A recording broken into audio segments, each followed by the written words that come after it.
Ал өзү дагы ушундай бир жашоо образы менен көпчүлүк адамдарга сергек жашоону дагы үндөгөн бир өзгөчө сюжет болду десек болот. Мына ушундай жагымдуу маанайда биз сапарыбызды алыныбызды улантабыз. Ооба, бизде дагы бир белгилүү өзгөчө өнөрдүн ээси десек болот.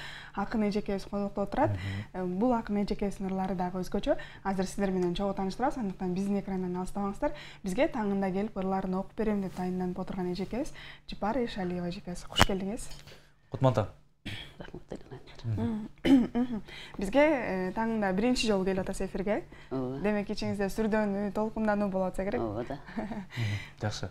Анда сүрдөнбөңүз дейли. Бүгүнкү эфирде сиздин ушул чыгармачылыгыңызга токтолобуз, жалпы ырларыңыз жөнүндө токтолобуз. Андыктан келгенде сөз башы өзү ушул чыгармачылыгыңыздан баштап бериңиз.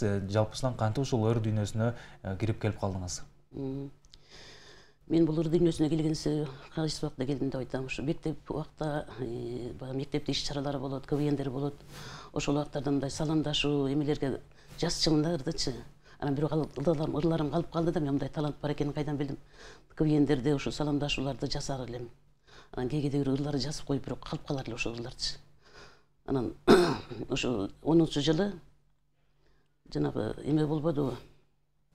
Төңкөрүш болду го 7-апрелде. Ошол убакта абдан толкудум да, негедир бир илкомдор келип атты. Анан кийин Таласта ошо Манасордо газетасы чыгып турат. Ошону такай алып окучу элем. Ошонун бетин карасам эле бир аксакал киши жамгырда ошо Кыргызстандын желегин байланып алып, тебетайынан суу агып, элдин астында басып келаткан сүрөтү чыгыптыр. Ушул кишини ким тааныйт? Ушул кишини издеп аттык эле деп. Мен карасам ошо бир тууган экен экен. Анан ошондон менен ошо бир ырлар илком келди да, анан жаздым ошолорду. Анан кийин уланып кетти окшойт. Ушул мурун ошол ырыңызды окуп көрбөйлү, ошол ырымды окуп берейин. Эң биринчи жолу бир толкунданып жазгандар бул өзгөчө болсо керек. Ооба да. Кандай аталыш койдуңуз ал чыгармаңызга?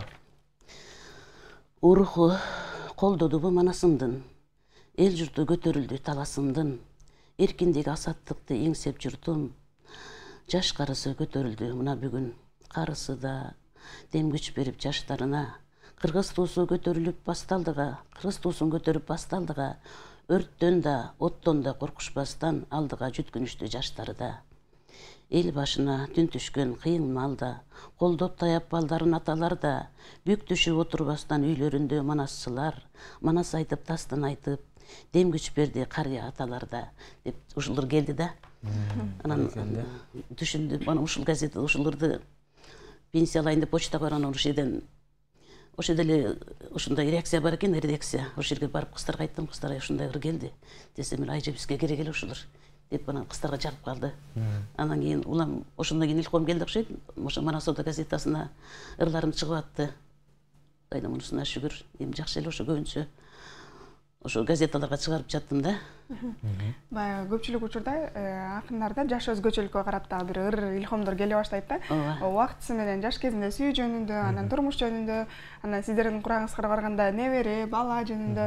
Азыркы учурда кандай ырларга басым жасап атасыз? Мен көбүнчө ошо табиятка жазгым келет да. Илхом деле ошо кандай турмушуңдан жасалат экен да. Эми өзүңдүн жашоо турмушуң, көбүнчө ошо мен табиятка карата ошо ыр жазам да. Өткөндө жазуучулар таласта ошо жазуучулар акындар үчүнчө бир топ болушуп Атай Огонбаев мектебинде бир жолугушуу болду. Ошого чакырылып калдым. Ошол жака бир аккар деген бир эме болду да, ошо кышында аккар деп ушундай публистикалык бир эме болду. Жолугушуу болду. Ошого бир ырымды алып баргам.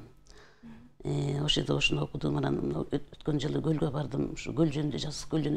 Өзүм Ысык көлдөн окуу жайда Ысык көлдөн бүткөм. Анан ошо азыр мына мезгил эшик кар, ооба, кыш мезгили. Бул мезгилде сизге кандай эргүүлөр келди болду экен? Ошол аккар деген ырымды аккар деген ырымды окуп берейин. Дайындап турдум да. Яка коюп койдум го.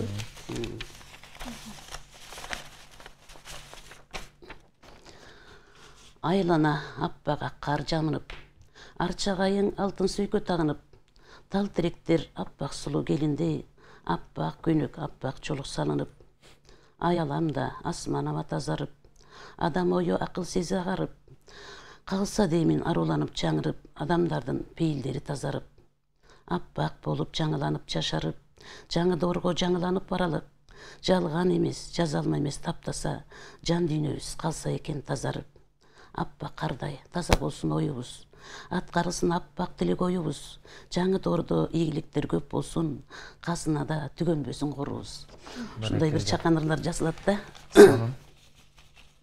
Анан эми ушу көл жөнүндө ырым бар эле. Ошол ырымды 4 куплет ырым бар, ошону окуп берейин. Кереметтүү ысык көлүм, бермет көлүм чалкыган. Сени самап, сени эңсеп кызың келди сагынган.